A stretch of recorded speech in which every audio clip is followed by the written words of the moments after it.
News நேயர்களுக்கு வணக்கம். எடப்பாடி பழனிசாமி தலையில விழுந்தது ஒரு பெரிய இடி. என்ன அப்படின்னா, அதிமுக 2 பிரிவா இருக்கு. இதனிடையில அவசரமா ஒரு அதிரடி உத்தரவிட்டார் எடப்பாடி பழனிசாமி. எல்லா மாவட்ட செயலாளர்களும் ஆலோசனை கூட்டத்துக்கு வாங்கப்பா அப்படின்னு ஒரு அனௌன்ஸ்மெண்ட் கொடுத்தாரு. ஆனா வந்தது என்னவோ 17 பேர் தான். ஏன்னா அமைப்பு ரீதியா தமிழ்நாட்டுல அதிமுக அப்படின்ற கட்சி அமைப்பு ரீதியா 82 மாவட்ட செயலாளர்களை வச்சிருக்கிறாங்க. ஆனா வந்தது 17 பேர் தானா. குறிப்பா சென்னையில 9 மாவட்ட செயலாளர்கள் 8 பேர் தான் வந்திருக்கிறாங்க. அண்ணன் ஜெயக்குமார் அவர்கள் மிஸ்ஸிங். என்ன நினைக்கிறார் ஜெயக்குமார் அண்ணன் அப்படின்னு தான் இங்க பார்க்க வேண்டிய ஒரு விஷயமா இருக்கு. அதே போல செல்லூர் ராஜனும் வரலையாம்பா, அதையும் நம்ம என்ன பண்ணணும் மென்ஷன் பண்ணணும். ஏன்னா அதிமுக அப்படின்னும் பொழுது எடப்பாடி பழனிசாமி தரப்புக்கு ரொம்ப ஆதரவா இருந்தவங்க இங்க எல்லாருமே. இன்னும் சொல்ல போனா 2024 நாடாளுமன்றத்தில் நடக்கும்போது பாஜகவோட உறவை முடிச்சிட்டு வந்தாரு எடப்பாடி பழனிசாமி. அப்போ முதலா மீடியால தோண்டி நான் தோத்ததுக்கு காரணம் பாஜக தான், 40,000 வாக்கு வித்தியாசம் நான் தோத்தனா அது ஒன்லி பாஜகவால தான் அப்படின்னு முதலா ஆதரவு தெரிவிச்சார். எடப்பாடி பழனிசாமிக்கு ஆதரவு தெரிவிச்சாரு அண்ணன் ஜெயக்குமார் அவர்கள். சோ இப்படியே போயிட்டு இருக்கும்போது திடீர்னு சட்டமன்றத்துல கூட்டணி வச்சுட்டாரு எடப்பாடி பழனிசாமி. அப்போ ரொம்ப சோர்ந்து போயிட்டாரு, அதிருப்தியில இருந்தாரு. எடப்பாடி பழனிசாமி நம்பலாமா வேணாமா, என்ன இது ரொம்ப விஷயமா மாறுதே, ஃபர்ஸ்ட் கூட்டணியிலிருந்து வெளியே வந்தாரு, இப்ப என்ன பண்ணிட்டாரு உள்ள போயிட்டாரு அப்படின்னு. ஆனா இருந்தாலும் ஜெயக்குமார் அண்ணன் ரொம்பவே எடப்பாடி பழனிசாமிக்கு ஆதரவா இருந்தாரு. அதுக்கப்புறம் கொஞ்ச நாள் சோகத்துல இருந்தாரு. சரி, அவர் சமரசம் பண்ணி என்ன பண்ணாரு, ஜெயக்குமார் அண்ணன் திரும்ப என்ன பண்ணாரு, ராயபுரத்துல இருந்தாரு, டெபாசிட் இழந்துட்டாரு. ஸோ அதுதான் போன எலெக்ஷன்லனா டெபாசிட் எடுக்கல, 2வது இடத்துல வந்தார். இந்த தடவை டெபாசிட்டே இழந்துட்டாரு. ஸோ அந்த ரேஞ்சுக்கு ஜெயக்குமாரனுடைய அரசியல் நகர்வு ரொம்ப கேவலமா போச்சு அப்படின்னு பார்த்துக்கோங்களேன். ஆனா இதே கட்சி அப்படின்னு வரும்போது இரட்டை தலைமை இருந்தது. ஓபிஎஸ் இபிஎஸ் அப்படின்னு இரட்டை தலைமை இருந்ததுல, இதுல ஒற்றை தலைமை அப்படின்னு வரும்போது எல்லாருமே என்ன பண்ணாங்கன்னா இபிஎஸ்க்கு தான் சப்போர்ட் பண்ணாங்க, ஓபிஎஸ்க்கு சப்போர்ட் பண்ணல. ஸோ அப்படி இருக்கும் பொழுது எடப்பாடி பழனிசாமிக்கு எந்த அளவுக்கு ஒரு நம்பிக்கைக்குரிய மனிதரா ஜெயக்குமார் அண்ணன் இருந்தாரு அப்படின்றது எல்லாருக்கும் வெட்ட வெளிச்சமா இருந்ததுங்க. சோ இன்னைக்கு அமைப்பு ரீதியா அண்ணன் ஜெயக்குமார் அண்ணன் வருவாரு, சப்போர்ட் பண்ணுவாரு, மூத்த நிர்வாகிகள் எல்லாருமே வருவாங்க அப்படின்னு தான் சொல்லப்பட்டது. ஆனா ஜெயக்குமார் அண்ணன் மிஸ்ஸிங் வரல, அண்ணன் செல்லூர் ராஜு கூட வரல அப்படின்னு தான் பேசப்படுது. ஏன்னா இங்க முன்னாள் அமைச்சர்கள், 2ஆம் கட்ட தலைவர்கள், சீனியர்கள் இருக்கிறாங்களே, எஸ்பி வேலுமணி, சி.வி. சண்முகம், விஜயபாஸ்கர், நத்த விஸ்வநாத் போன்றவங்கள போர்க்கொடி தூக்கி இருக்கிறாங்க. இப்ப எடப்பாடி பழனிசாமிக்கு யாரெல்லாம் ஆதரவு அப்படின்னு செக் பண்றதுக்கு தான் எடப்பாடி பழனிசாமி மாவட்ட செயலாளர் ஆலோசனை கூட்டினார். ஆனா அதுக்கு முன்னாடியே ஒரு விஷயத்தை அறிக்கை விட்டாரு, வாங்க பேசி தீர்த்துக்கலாம் அப்படி சொன்னார். இறங்கி வந்தாருங்க மனுஷன், வாங்க பேசி தீர்த்துக்கலாம். அதாவது ஒரு சில கயவர்களால இந்த கட்சியை உடைச்சிடலாம், பிரிச்சிடலாம் அப்படின்னு நினைக்கிறாங்க. அதெல்லாம் முடியாது. எத்தனை ஆண்டு காலம் ஆனாலும் இந்த அதிமுக அப்படின்றது ஒண்ணு இருக்கும். சோ சில பிரச்சனைகள் இருக்கும், நம்மளுக்குள்ள மனசு கஷ்டங்களா இருக்கும், வாங்க பேசி தீர்த்துக்கலாம் அப்படின்னு பொதுவா ஒரு அறிக்கை விட்டாரு. இது எஸ்பி வேலுமணி தரப்புக்கு சேர்த்துதான் விட்டார். அட் சேம் டைம் அவங்களை என்ன பண்ணாரு, வாழைப்பத்துல ஊசி ஏத்துற மாதிரி என்ன பண்ணாரு, கொஞ்சம் தட்டிய விட்டாரு. சோ சில கயவர்கள் இது மாதிரி பிரச்சனைகள் பண்றாங்க, தேர்தலுக்கு பிறகு இது மாதிரி பண்றாங்க, இந்த இயக்கம் எத்தனையோ துரோகங்களை சந்திச்ச இயக்கம் அப்படின்லாம் என்ன பண்ணாரு, அட்டாக் பண்ணிட்டாரு.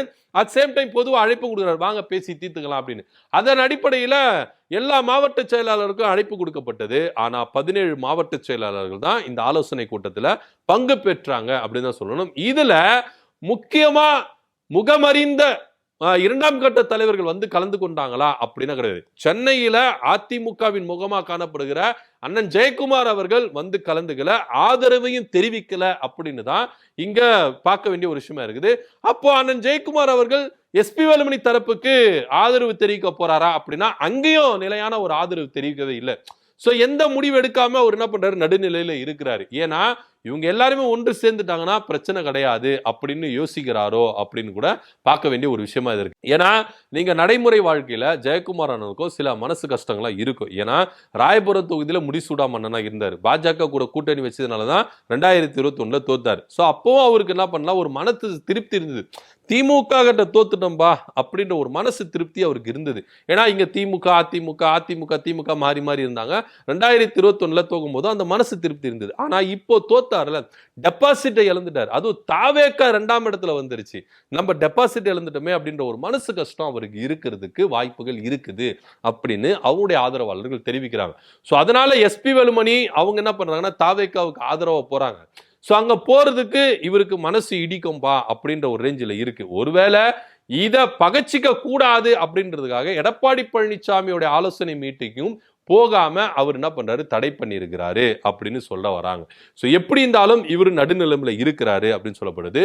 அதுக்கப்புறம் செல்லூர் ராஜு அவர் என்ன பண்ணாருன்னா, ஆரம்ப காலகட்டத்துல எதே எடப்பாடி பழனிசாமிக்கு கொஞ்சம் அதிருப்தியில இருந்தாரு அப்படின்னு பேசப்படுது. இந்த பிரச்சார டைம்ல எல்லாம் செல்லூர் ராஜை வந்து எடப்பாடி பழனிசாமி கொஞ்சம் மதிக்கவே இல்லை, அலட்சியம் பண்ணாரு அப்படின்லாம் பேசப்பட்டிருந்தது. ஆனா இருந்தாலும் இங்க திமுக பக்கம் போறதுக்கு வாய்ப்பு இருக்குங்க அப்படி இப்படிலாம் பேசப்பட்டிருந்தது. ஏன்னா அவருக்கு ஒரு கடன் பிரச்சனை அப்படின்னு வரும்பொழுது திமுக சைடுல இருந்து உதவுனாங்க அப்படின்ற பேச்செல்லாம் அடிபட்டது.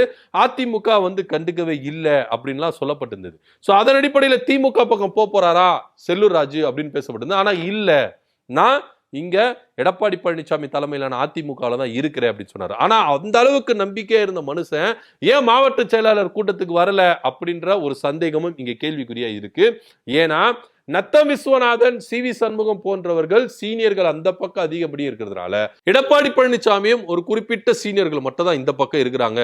சோ இது எந்த அளவுக்கு ஒரு சாத்தியமான கூறுகளா மாறும் அப்படின்ற ஒரு குழப்பத்துல எஸ்பி வேலுமணி தரப்புக்கும் இல்லாம இபிஎஸ் தரப்புக்கும் இல்லாம நடுநிலையில இருக்கிற செல்லூர் ராஜு அப்படின்னு பார்க்க வேண்டிய ஒரு விஷயமா தான் இருக்குது. என்னதான் இருந்தாலும் எடப்பாடி பழனிசாமிக்கு ஒரு பெரிய ஆப்பு இருக்குது. ஒருவேளை சி.வி. சண்முகத்தை பார்த்து எஸ்பி வேலுமணி பார்த்து பயந்துட்டாரா எடப்பாடி பழனிசாமி, அதுக்குதான் சமாதான புறாவா மாறி என்ன பண்றாரு, சமாதானத்தை கடிதத்தை அனுப்புறாரா, வாங்க பேசி தீர்த்துக்கலாம் அப்படின்னு சொல்றாரா அப்படின்னு தெரியல.